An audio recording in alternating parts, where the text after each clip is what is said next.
come in with an open mind and with an expectancy of changing.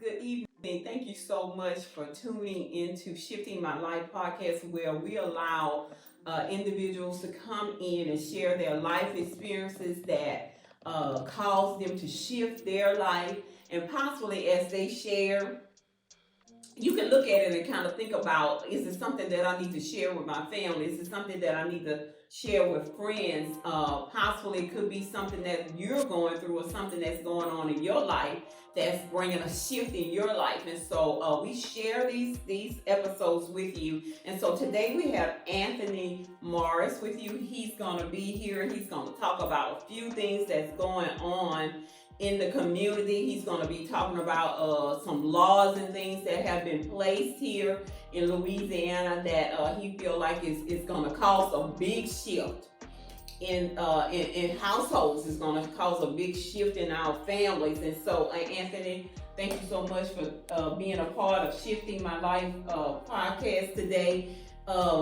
We talked about earlier about you stating about the work field and how it has changed over the years. Kind of elaborate and tell us a little bit about you and what you do and who you are. I'm Anthony Morris. I'm on Morris Maintenance Services LLC. I do concrete work, driveways, porches, patios, foundations.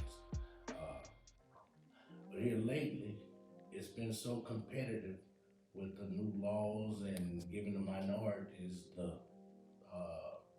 illegal immigrants our work. So much so to it's this prior to me just working for myself. I worked in the construction industry 30 something years as a carpenter, cement finisher, millwright, and boiler mechanic. I had a bad bout with the federal government. Louisiana state's law says that I can own a firearm. Now, make sure that you guys listen to this story because it's not just affecting Anthony. It can affect young men, middle-aged men, older men, especially if you're trying to get a job, if you're trying to start all over in life. And so Anthony and I were talking about this the other night, and he just wanted to express that and just talk about that, how it can hurt you. Back, I started construction. You got out of jail, prison, had a bad background, you went to construction. Mm-hmm. Now they put all these laws in place where you have to have a good background, criminal record, and it's affecting us. Mm-hmm. I was just blessed to have a skill and a trade to fall back on. What about the young man, little boo, that doesn't have a trade? Yes. He's just starting out, and he gets a felony. My charge was lying on a gun application. Wasn't really a lie, just that I did not know.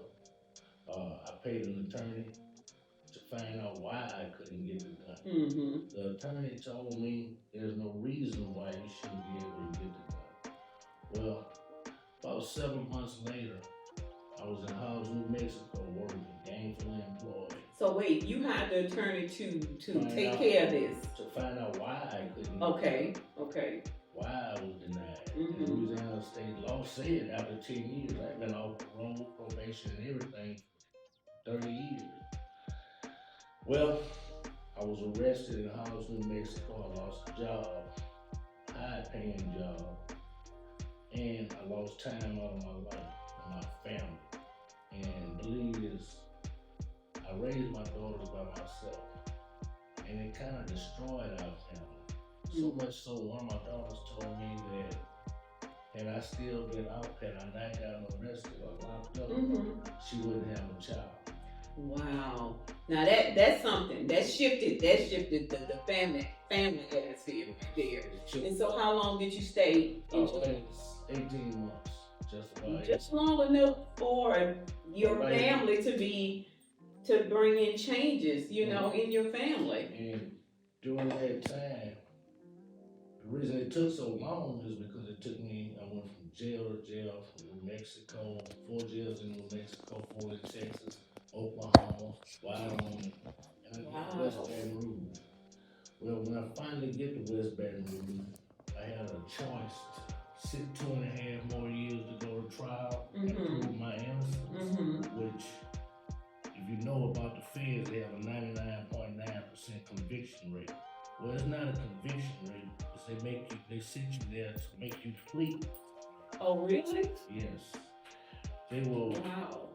it's like they put you in a box that you can't get out of, and you don't know what's going on. Your family, you can't get any answers from anybody. Mhm.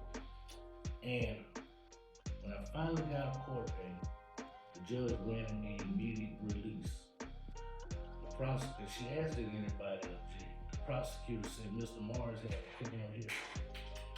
So they gave you immediate release after Yes. after what 18 months? Yes. Okay. The judge granted me immediate Mhm. release and said that they asked if anybody object. The prosecutor said Mr. Morris had a criminal history. Judge, she said Mr. Morris hadn't committed a crime in over 31 years. Had he gotten that deer rifle, the only crime he may have committed was hunting out of season. So I'm granted immediate release. Well, when I got out,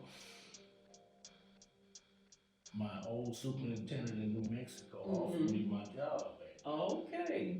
But by me being on federal parole, he told me I couldn't take it. So, Wow. So how long you on federal parole? I was released early. You was released there. Okay, good. Now y'all make sure you listen, because there's so many people that are being affected by this all over the world.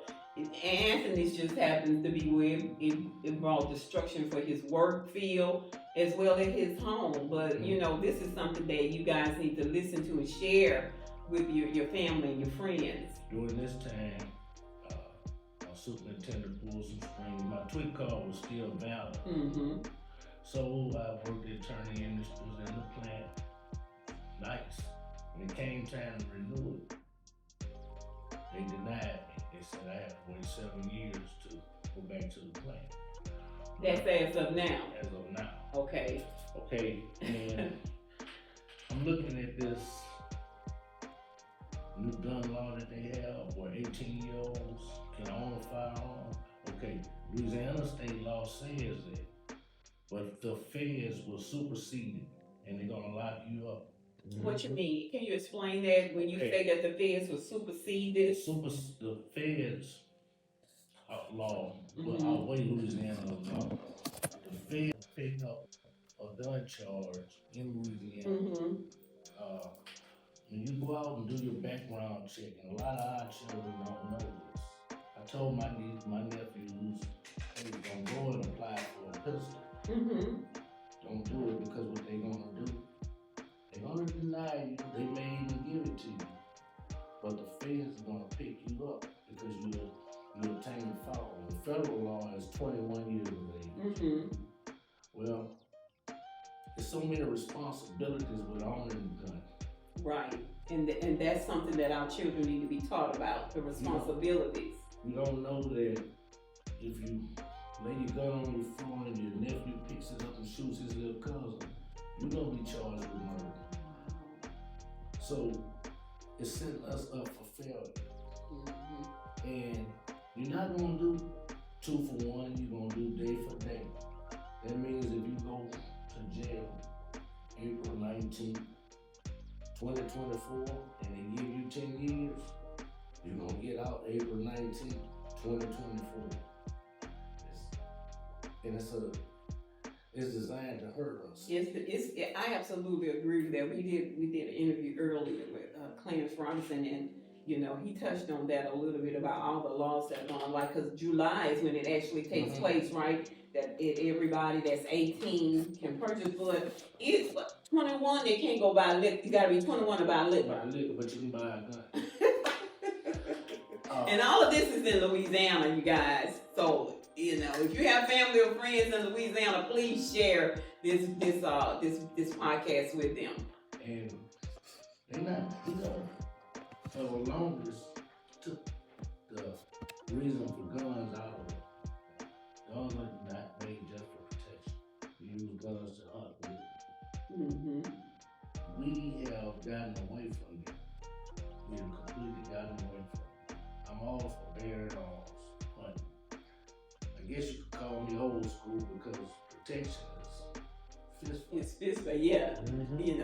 youngsters don't know nothing about that, about fist fighting with your fist. You're not gonna go through life fist fight. Yeah.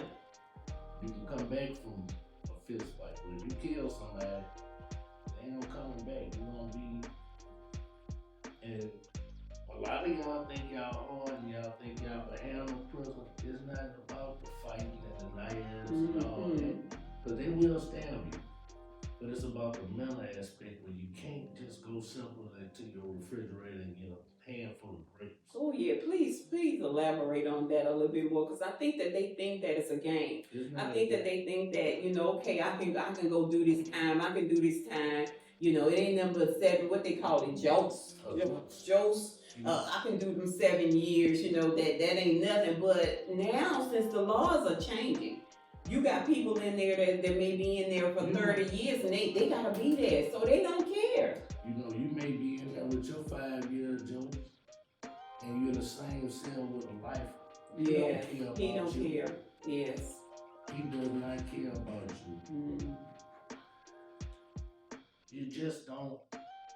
So what are some of the things that you think that we can do with our young people to educate them, to let them know about the job situation that's going on?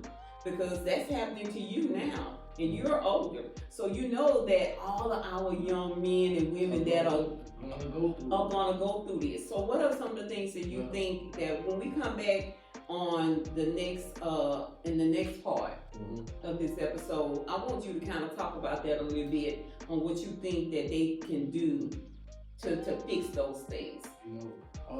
In the next one, we gonna talk about it. This is Anthony Morris. He's a OG that's been around a long time. He has a lot of wisdom. He has a lot of knowledge that he can share with you guys. And so, see his phone ringing and going off. Now you see how important he is. So y'all make sure y'all come back in. Hi, thank you for coming back in and joining us with Shifting My Life podcast. We have Mr. Anthony Morris here, and he was just sharing about how the work field and how it has changed so much from you having a God-given talent gift, as far as like construction, painters, millwrights, and how it has changed because it has shifted because a lot of immigrants are over here now, and so it's causing problems, as well as you having a history of going to jail. That has caused problems, and it's on your record, and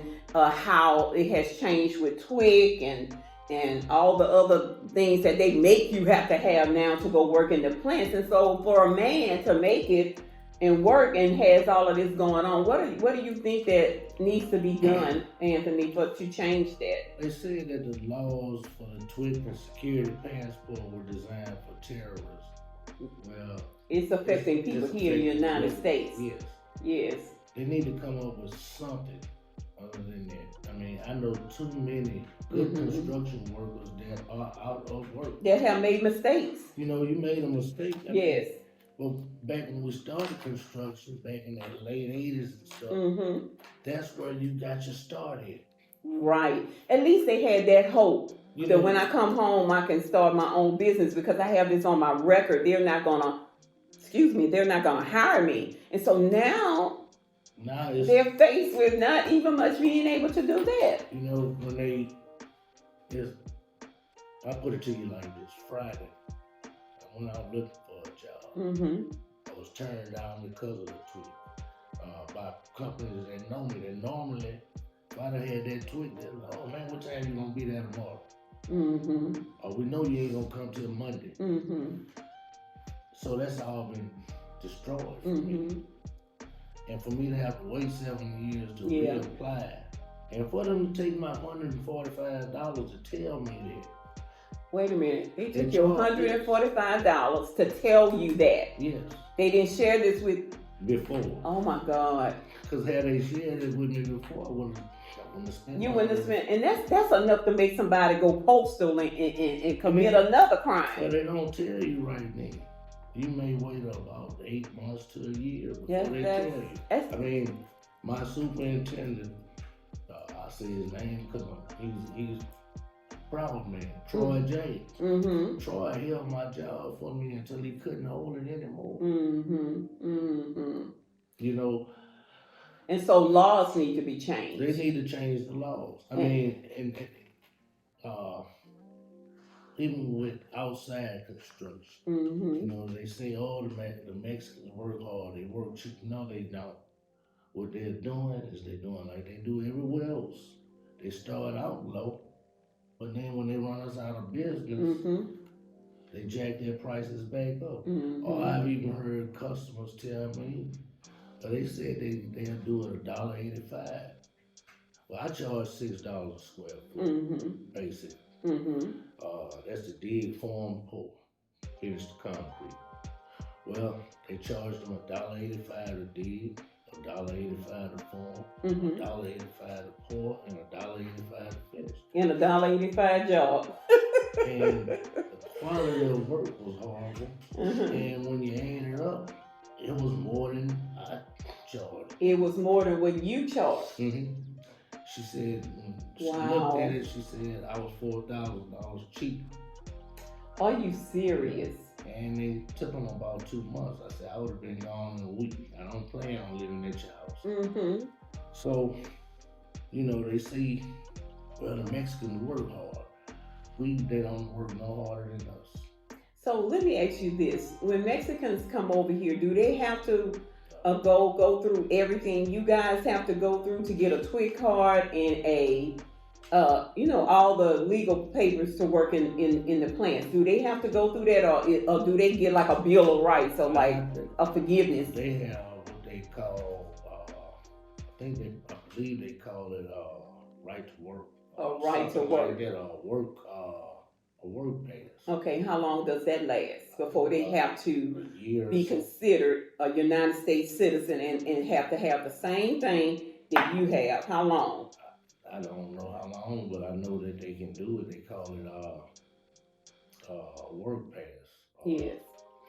And what they'll do, they'll work for that 10 months or a year, just Mm-hmm. up to it, then get laid off or ask for a layoff, and then come back and start the process all over again.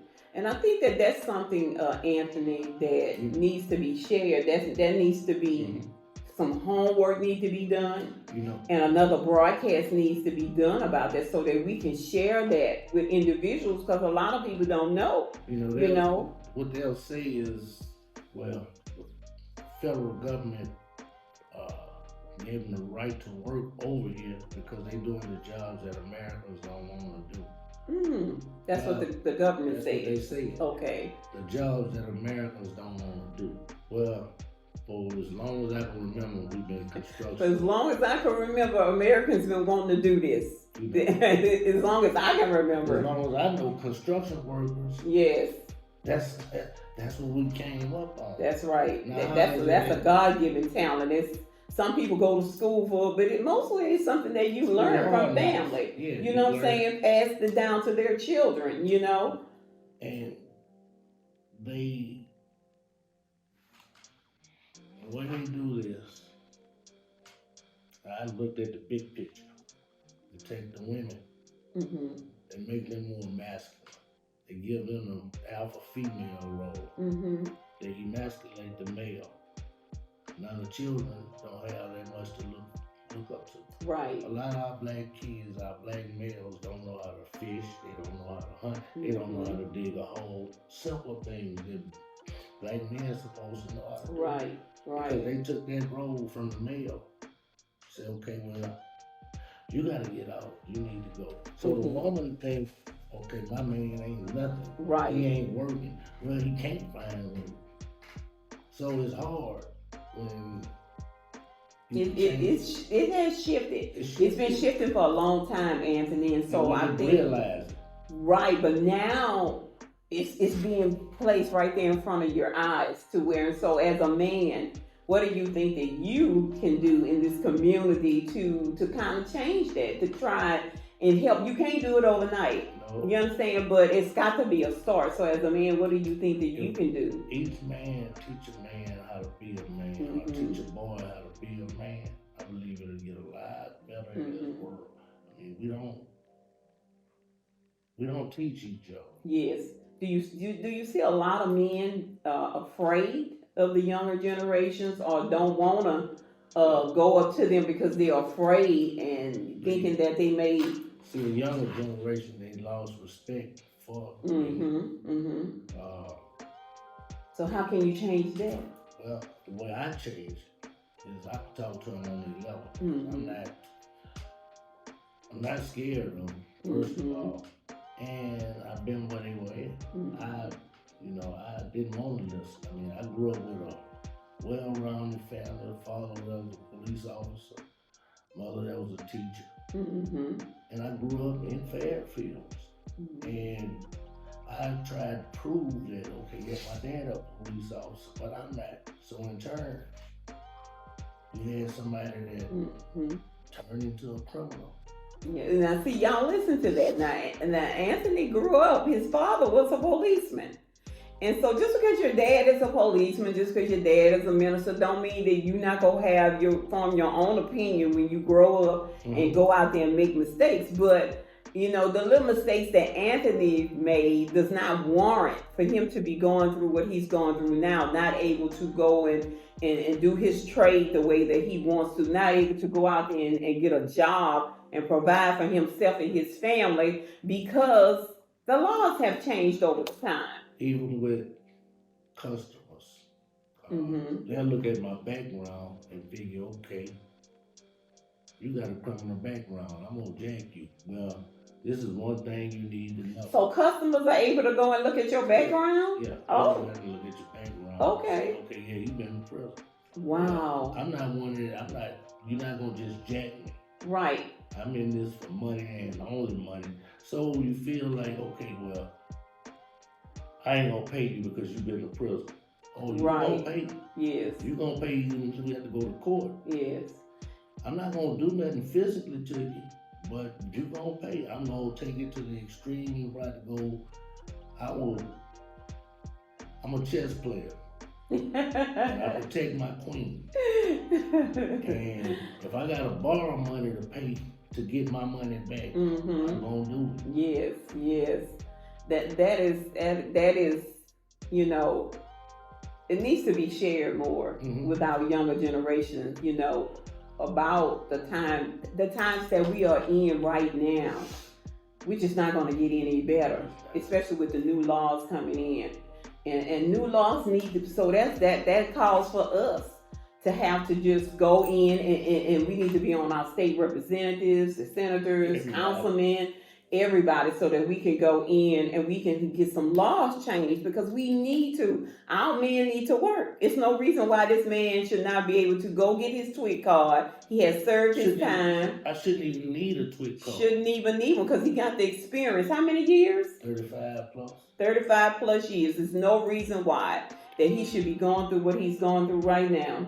I've even had people say, you ever thought about changing your career? Well, I didn't finish medical school. This is what I know. I'm not going to change something I know to go to something that's unknown. Right. This is what you've been using for 35 years to survive. You raised your girls with, I did a lot with construction.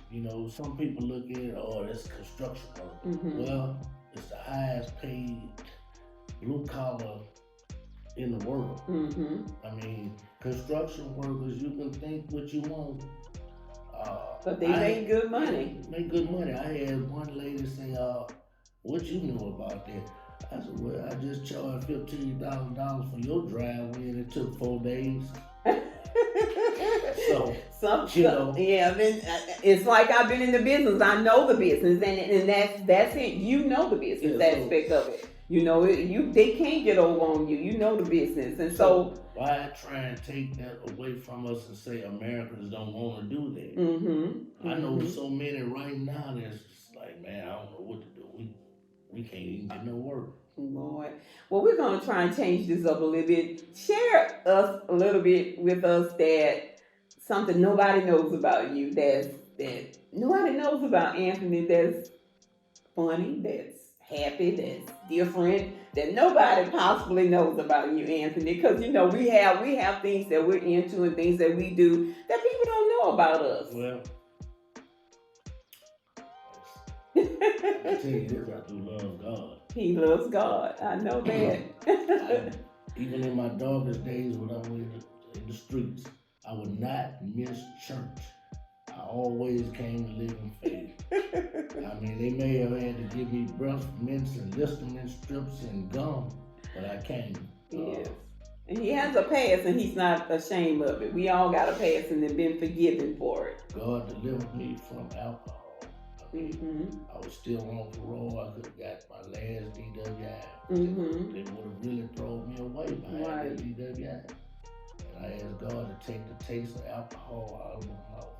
And that's good that you feel comfortable to share that, because there's so many men that have experienced that, have had problems with alcohol and they don't feel comfortable enough to talk about it. But you know that God is the only one that basically did that for you. And that New Year's, that was December 28th when I quit drinking. And New Year's Eve, my kids called me on a duo call. Man, where you at? At church. You finna die? No.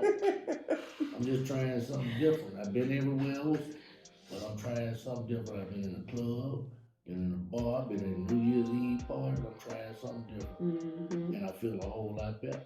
Well, good. I'm glad that you shared that. So tell us right quick, if you know somebody that's on here that may want to get in touch with you for your business, tell them the name of your business and how they can get in touch with you, because we want to keep this man going. We don't want life to set in. So share with them how they can contact you. You can contact me at area code 225-416-3125. That's Morris Maintenance Services, LLC. Anything concrete you need, we got you. He got you. So y'all make sure that we've shared a lot of knowledge and wisdom on this episode. Anthony, I thank you so much for coming in. It's so much more that needs to be said. So I probably will bring you back in, because I do like interviewing men, because today that's where the problem lies, with men, and we need real men to share their stories. Well, next time I come back, I want to talk about how the female affects us as men. Okay. Yeah, that's a good topic. We need to talk about that. We really do, because that started from slavery. We'll talk about that the next time. So thank y'all again so much for tuning in to Shifting My Life podcast. Please take this time to sit down and watch this episode with your family, your friends, and share it with someone that you think may benefit from this episode. And so until next time, we'll see you again. Thank you. Bye-bye. And make sure you follow us at YouTube at InfoMux Media. Good night, everybody, and I'll see you.